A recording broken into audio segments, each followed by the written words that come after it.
ओम गं गणपतये नमः। आइए सुनते हैं भाद्रपद संकष्टी चतुर्थी की कथा।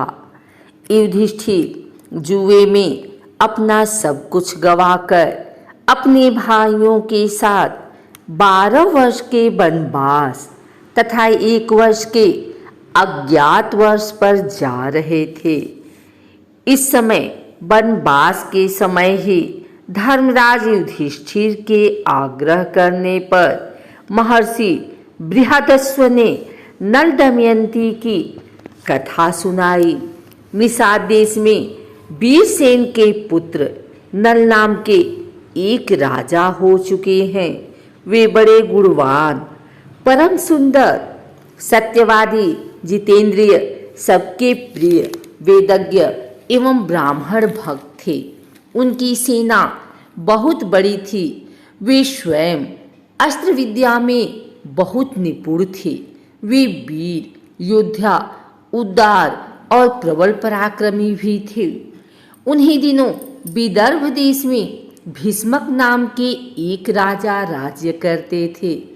उन्होंने दमन ऋषि को प्रसन्न करके उनके वरदान से 4 संतानें प्राप्त की। 3 पुत्र दम, दान और दमन एवं 1 दमयंती नाम की कन्या।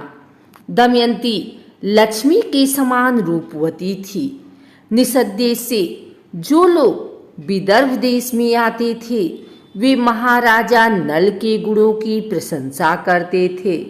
यह प्रशंसा दमयंती के कानों तक भी पहुंची थी। इसी तरह विदर्भ देश से आने वाले लोग राजकुमारी के रूप और गुणों की चर्चा महाराज नल की समझ करते थे। इसका परिणाम यह हुआ कि नल और दमयंती एक दूसरे के प्रति आकर्षित होते गए। दमयंती का स्वयंवर हुआ, जिसमें न केवल धरती के राजा बल्कि देवता भी आ गए। नल भी स्वयंवर में जा रहे थे। देवताओं ने उसे रोककर कहा कि वो स्वयंवर में न जाएं। उन्हें यह बात पहले से पता थी कि दमयंती नल को ही चुनेगी। सभी देवताओं ने भी नल का रूप धर लिया। स्वयंवर में एक साथ कई नल खड़े थे। सभी परेशान थे कि असली नल कौन होगा, लेकिन दमयंती जरा भी विचलित नहीं हुई। उसने आँखों से ही असली नल को पहचान लिया।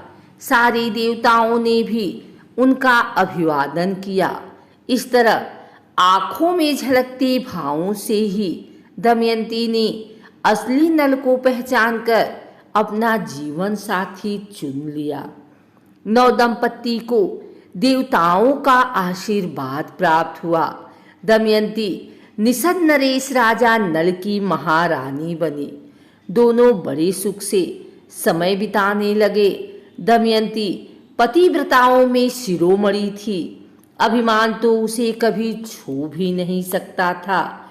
समयानुसार दमयंती के गर्भ से 1 पुत्र और 1 कन्या का जन्म हुआ। दोनों बच्चे माता पिता के अनुरूप ही सुंदर रूप और गुण से संपन्न थे। समय सदा एक सा नहीं रहता। दुख सुख का चक्र निरंतर चलता ही रहता है। वैसे तो महाराज नल गुणवान, धर्मात्मा तथा पुण्य लोग थे, किंतु उनमें एक दोष था, जुए का व्यसन। नल के एक भाई का नाम पुष्कर था। वह नल से अलग रहता था। उसने उन्हें जुए के लिए आमंत्रित किया। खेल आरंभ हुआ। भाग्य प्रतिकूल था। नल हारने लगे। सोना चांदी, रथ, राजपाट सब हाथ से निकल गया। महारानी दमयंती ने प्रतिकूल समय जानकर अपने दोनों बच्चों को विदर्भ देश की राजधानी कुंडिनपुर भेज दिया। इधर नल जुए में अपना सर्वस्व हार गए थे। उन्होंने अपने शरीर के सारे वस्त्राभूषण उतार दिए, केवल एक वस्त्र पहनकर नगर से बाहर निकले। दमयंती ने भी मात्र एक साड़ी में पति का अनुसरण किया। एक दिन राजा नल ने सोने के पंख वाले कुछ पक्षी देखे। राजा नल ने सोचा, यदि इन्हें पकड़ लिया जाए तो इनको बेचकर निर्वाह करने के लिए कुछ धन कमाया जा सकता है।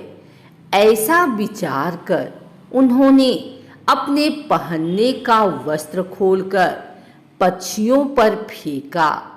पक्षी वह वस्त्र लेकर उड़ गए। अब राजा नल के पास तन ढकने के लिए भी कोई वस्त्र न रह गया। नल अपनी अपेक्षा दमयंती के दुख से अधिक व्याकुल थे। एक दिन दोनों जंगल में एक वृक्ष के नीचे एक ही वस्त्र से तन छिपाए पड़े थे। दमयंती को थकावट के कारण नींद आ गई। राजा नल ने सोचा, दमयंती को मेरे कारण बड़ा दुख सहना है। यदि मैं इसे इसी अवस्था में यहीं छोड़कर चल दूं, तो यह किसी तरह अपने पिता के पास पहुंच जाएगी। यह विचार कर उन्होंने तलवार से उसकी आधी साड़ी को काट लिया और उसी से अपना तन ढककर तथा दमयंती को उसी अवस्था में छोड़कर वे चल दिए। जब दमयंती की नींद टूटी तो बेचारी अपने को अकेला पाकर करुण विलाप करने लगी।